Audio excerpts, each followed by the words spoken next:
In the last video, I talked about how you can't save your way to get a house. So what do? You got to get a mortgage. No, you don't get a mortgage, you give a mortgage. Okay, it's a little weird in your head. That's fine. You need the money. You got to go get the money. I'm going to show you how to do that right here, right now. Stick with me to the end.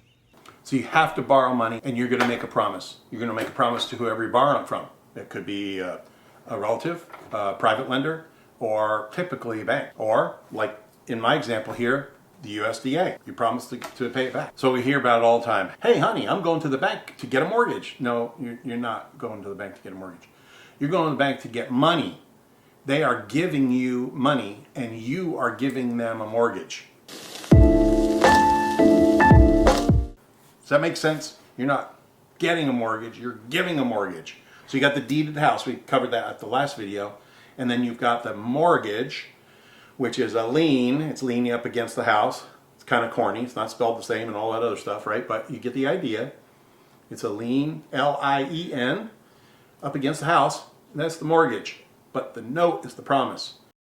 I'm not a realtor, I'm not a broker, I'm not an attorney, I'm nothing. Okay, two parts to this. So there's the note. I, Brad, promise to pay you, Fred Fritzenheimer, $100,000 back at 5% of payments, $500 a month for 30 years. That's the promise. I sign that, that's my promise. It's a legal document. Should you record it in the courthouse? Yeah, but people might not find it. If you bundle it in with a mortgage, they're going to find that. The mortgage on the top is the securitization of the promise. So the note's the promise, the mortgage is the security. That way, when an attorney goes in there, or a paralegal, or a title company, or anybody, you can go in the courthouse and you can look at mortgages that we have on our properties. And I can see yours. It's public record, right? You're going to go to the mortgage book. You're going to go to the computer first, and you're going to type in Fritzenheimer or whatever your last name is. And then it's going to say DB 123, deed book 123, page 123. Then it's going to say MB 123, page 123, and that's the mortgage book. So the deed books are over here, the mortgage books are over here. The ladies who work there are the nicest people in the world. They are always glad to help you. You just go in and you go. You got to look like me, like I do. Usually when I go in, I go, hi, can you please help me because I really know nothing. And they will actually help you, I promise. Now, mortgage, there's a ton of different styles, right? You've heard of FHA, VA. A lot of VA people call us and they say, hey, we want to use our VA entitlement for a mortgage. That's great, but what does that look like? What are the fees to you? Yeah, you have military benefits with that, but is it the best mortgage for you? You have to go to a competent mortgage broker, and they will tell you, hey, here's the VA mortgage, and it's going to cost you this much, and this much in fees, and all this other stuff. And you need this much down. Most of the time, they're not much down at all. And then this one is the RHS, or the FHA, or whatever, and you got to compare. You got to make the decision. Yeah, it's cool to have a VA mortgage, but is it the best rate for you? I don't know. Is it the best fees? Is there PMI, private mortgage insurance? That's a monthly fee you got to pay. Well, FHA is pretty high, and that's for the life of the loan. Used to be just till you got 20% worth of equity, and then you reappraise it, and then they would recast the note. No, it's for the life of the loan now. And RHS is like 75% less of that fee. So, you know, you don't mind paying $10 a month, but if it's $50 or $100 a month, that makes a difference to your household budget. Let's talk about that. How much are they going to give you a loan for? They're going to give you a loan to calculate your payments. That's going to be about a third. Now, if you're a mortgage broker, you're going, oh my gosh, it's really 26 to 41% or whatever. For conversation, it's about a third. So let's say you're making $3,000 a month household income. They will lend you, got good credit, they will lend you about $1,000 a month. It's just good conversation. Nothing's hard and fast here. This is just me and you talking, conversational, about a third. So if the interest rates are really high, you get a $100,000 loan. When the interest rates are really low, that $1,000 buys you a whole lot more loan, and it might double. I'll put a chart here just to see. If your mortgage payment was $1,000, what would an 8% loan buy you? What would a 5% loan buy you? What would a 2.5% loan buy you? You can buy a lot more house, which is great because you have more land, more space for the kids, bigger basement, whatever, big garage, workshop, all that stuff. And when you have a higher end house, they seem to appreciate a little bit more and a little bit faster than a lower end house. So, some more to think about. We get a lot of people call from out of state and they say, oh, I'm from Florida. I said, well, you need to talk to a local lender. Oh no, I've been dealing with this bank here in Florida for 30 years. They'll take care of me. No bank in Florida is going to lend on a house or a property, a farm in Kentucky. No more than any Kentucky bank is going to lend on any house in Florida. They don't know it. They can't drive by it. They don't know the appraisers. Like, it's not going to happen. You have to deal with a local bank. Now, when I say local bank, you might automatically think of the local Perryville National Bank or whatever. If you go there, you're going to have a good relationship and your fees are probably going to be a little less, but you might have to put 20 or 25% down. And that's, hey Romeo. And that's not, shooting these in the house, it's quiet. If the dogs aren't running around. You have to put 20 and 25% down. So on a $400,000 house, who's got an extra 100 grand laying around? Nobody, no, well not me anyway. And then how about a $100,000 house? Who's got an extra $25,000 laying around? If you're looking for a $100,000 house, do you really have $25,000 just laying in a mattress? I certainly wouldn't. I'm just telling you right now.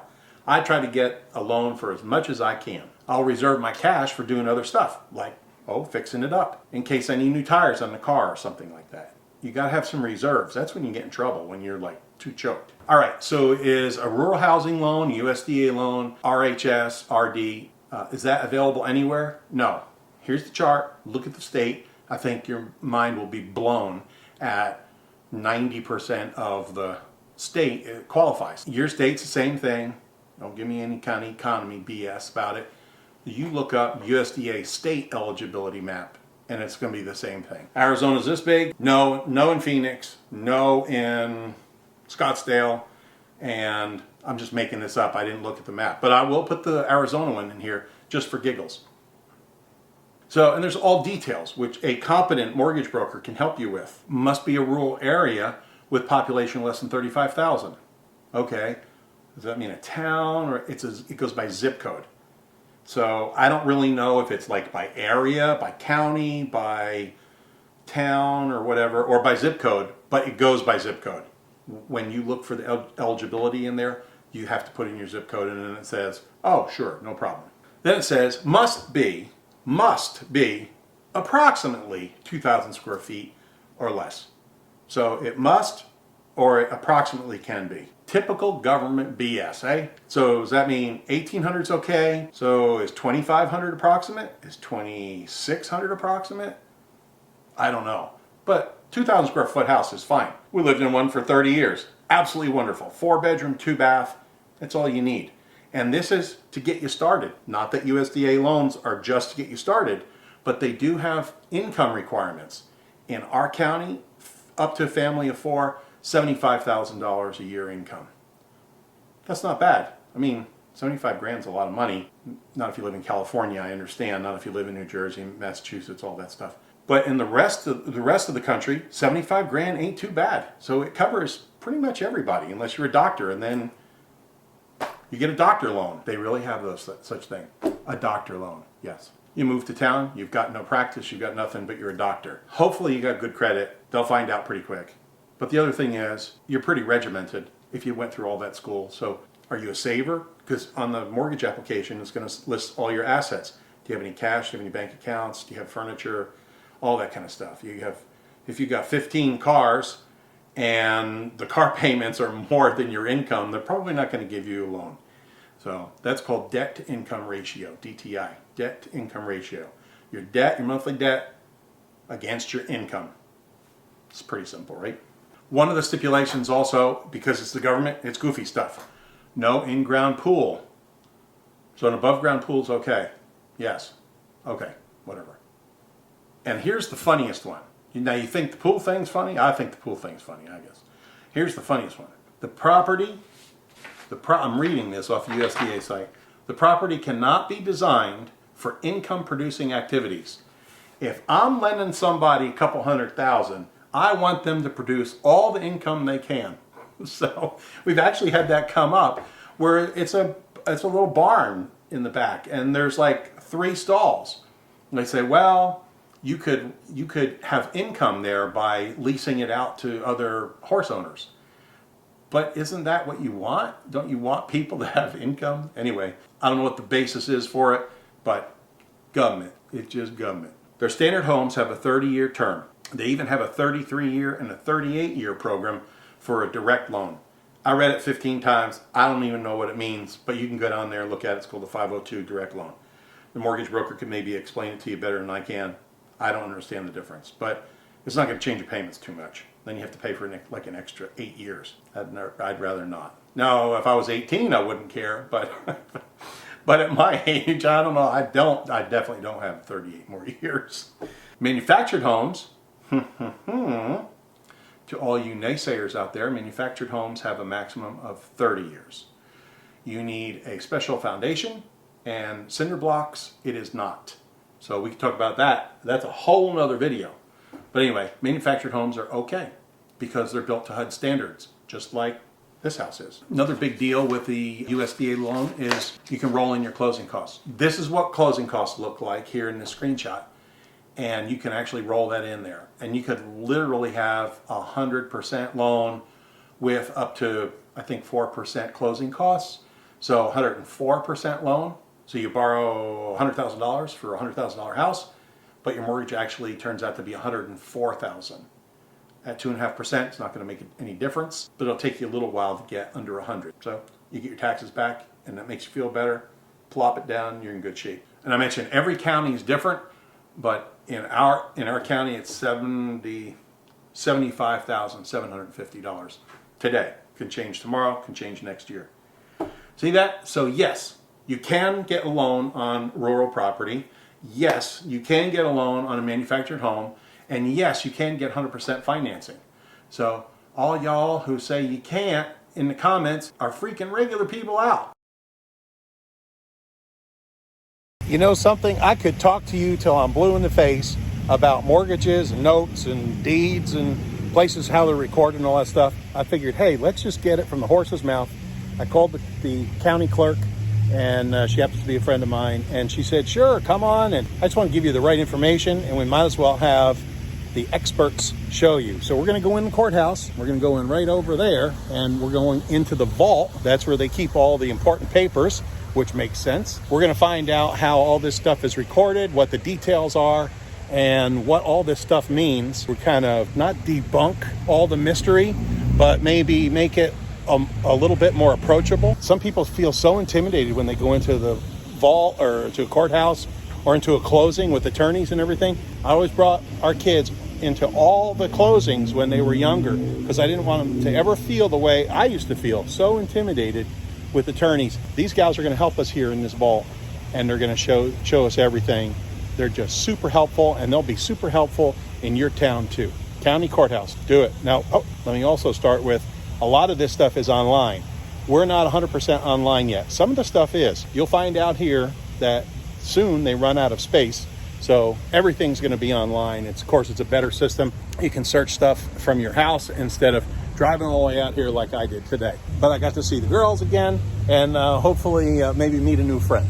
To help somebody or to show them how to do something, what would you be wanting to look at? Well, I guess, what do most people look up? Like for, let's say, a title search. They look for mortgages. They look for mortgages. And other liens. Deeds, liens. Okay. Sometimes power of attorney, sometimes wills. Okay, cool. Things like that. Cool. How do you do it? So, do you want me to pull one of yours up? Sure. Is that okay? Yeah, okay. that'd be fine. So we'll put you in. Now you are going to be the buyer. So the buyer will always be party 2. Okay. For the buyer. But if you're going to do a title search, you'll probably want to make sure that there are no liens or anything. So you're going to make the party 1 is the seller on a deed. Party 2 is the buyer. So we'll put you in as, are you Bradley or Brad? Bradley. Yeah. Okay. As a seller on a piece of property. And then we're going to put in deed here. So this will search anything that is in your name under a deed as a seller. Alrighty. So we'll hit search. And then you have these things come up here, which you Okay. can turn around and you can expand it. And this kind of tells you the year that the transaction was done, what type of transaction was done, and the deed book and page number that the transaction copy is in. Now, what's REL? What is that? REL is a release of a mortgage. Okay, release. Deed of release. Okay, got it. Deed of release, and these are deeds. Now, I only put in deeds. Now, if you were to put in a mortgage or anything like that, you would just change the type code to Okay. mortgage, All right. and then hit search. If it will do its thing. Okay. Okay. So, it's the same thing. On a mortgage, the buyer who's borrowing the money is always, always, always first party. Same Okay. thing with a lien. If you're doing an encumbrance and you're searching someone for an encumbrance, the person that owes the money, just like the mortgage, the person that owes the money is going to be party one. The bank will be party two, or the person that owes the money to, like a bank, or if it's a personal loan, maybe a daddy or somebody, they'll always be party number two. Okay. And so that's that. And that's what that you would just do. comes And then through. you could expand it. Usually anything that's in this like Kentucky blue color is something that there's been a change to it. All right. Which could be it. The majority of them, it's been a release. You know, like you can click on them. You can click on that mortgage. That blue tells you something there's attached to it. Okay. So we clicked on it, and this here is attached to that document, and it's telling me that there's been a release on that mortgage. And this tells you the deed book and page, you know, of where that document is located. That what that shows is that release is in deed book 552, page 289. Yeah. So we and you just could go over there and actually look at go there, and it tells you there's an image. Okay. You can go to that image, and you can look at it. And there's the Full full release. release. Okay. Wow. That's cool. Now, Yeah. there's no terms of the note in here. It just gives an address or just a Now that's the mortgage release, book. but now the Okay. mortgage should have it. Okay. If you go back, let's see, let's hit this one here. Okay, so we can go there. I gotta big it up because I got old eyes. Big it up. I got old eyes. That is awesome. That's a good one. I like that. Let me kind of minimize that just a little bit. Just a little bit. Okay. So you can go in here, and here is the whole mortgage. Okay, that's the whole mortgage. It's got the Yeah, and it's, the note within it and and all there's that. the exhibit that you have to have. See, it should have. You have to have the amount of the amount of it. You have to have the address of the person who is the money is owed to the bank or what have you. You have to have the maturity date on it. So all Okay. of that should be within these documents. Okay. Wow. Here. That's great. And then it also has to be notarized. Yes, Right, it has with- to have prepared by signature. Who prepared Preparation that statement. document has to be signed, not just prepared by, typed out. You have to have the name, just like writing out a return address. You have to have all of that info, but you also have to sign it. It has to actually have a signature. In the presence of a notary. Not a prepared by. Oh, not not a the prepared by. Okay. But yes, it will need to be notarized as well. So the party one and party two has to be notarized. Yes. What if it's not notarized? Then we can't accept it. Can't report it. Yeah, because there's certain things that we have to look for in certain documents to make sure, and we have a fair amount that we have to return to have correct, before we can Little file things, them. right? Yeah. Little details. Now this one up here says there's a fee of $80. What's the $80? The $80 is the fee to record the mortgage, and it includes anything 30 pages.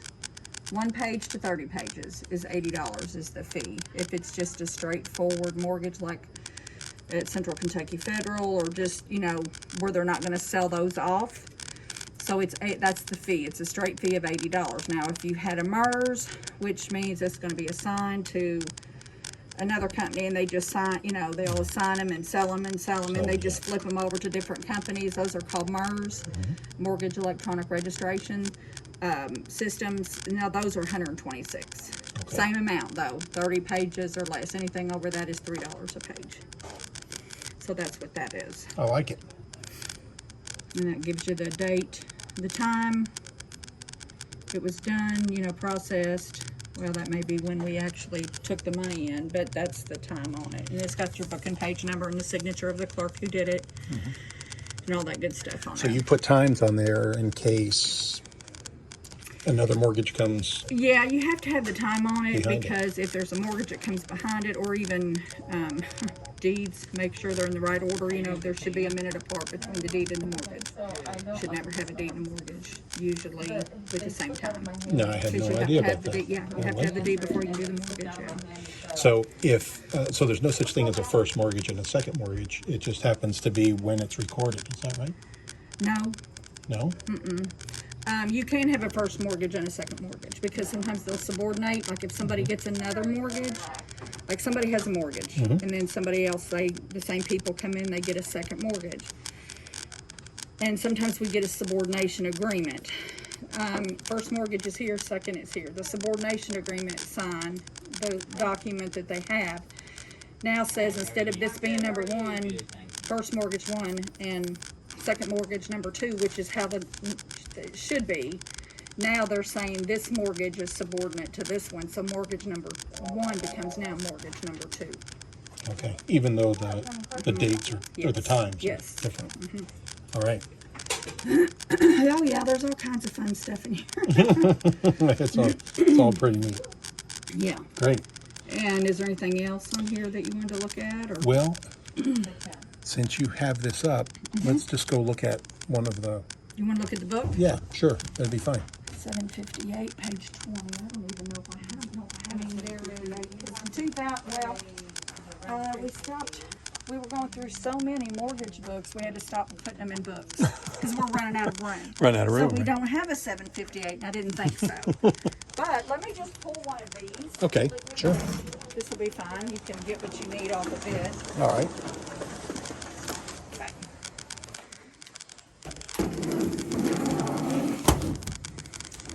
So we'll just open this up. Try to find the beginning of the document. Yeah, the mortgages are pretty Yeah. long, aren't they? Yes. Okay. So this is just public record for Yep. anyone. Everything that we have in here, wills, marriage licenses, liens, everything is public record. The only thing that is not public record is DD 214s. What is a DD 214? It's when they get out of military. It's a military discharge. Oh, Their okay. paper tells you how they were discharged, what they did, and what their rank was and all that. And we keep those out, so you can't get in those. Okay. This is all this, and Mm-hmm. then this is where you were talking about the preparation statement and Yeah, the preparation statement will probably, here's the rider. way on down. Here we go. No? No, that's just the signatures. Probably going to be towards the front. Okay. Okay, let's see. Let's see. It better be in here because that's not good if it ain't. The thousands of pages, we picked the one, right?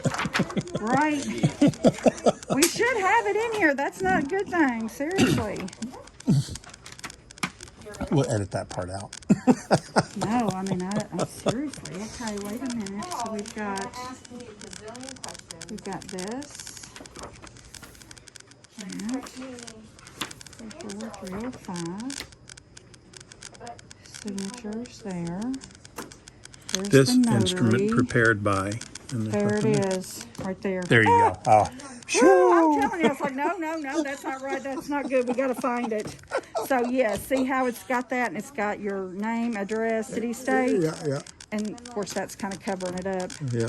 And it's got a signature preparer. That's what they did there. That's the preparer there. Woo, because I was like, man. Yeah, because we really try to be vigilant about stuff like that. So, That is hilarious. All right. Well, thank you. That's that perfect. it? Yeah, that's it. Oh, that's easy We got enough. deeds, we got wills, we got all kinds of stuff at the courthouse, and Yes. wonderful people to help. Yes. Thanks. All right, you're welcome.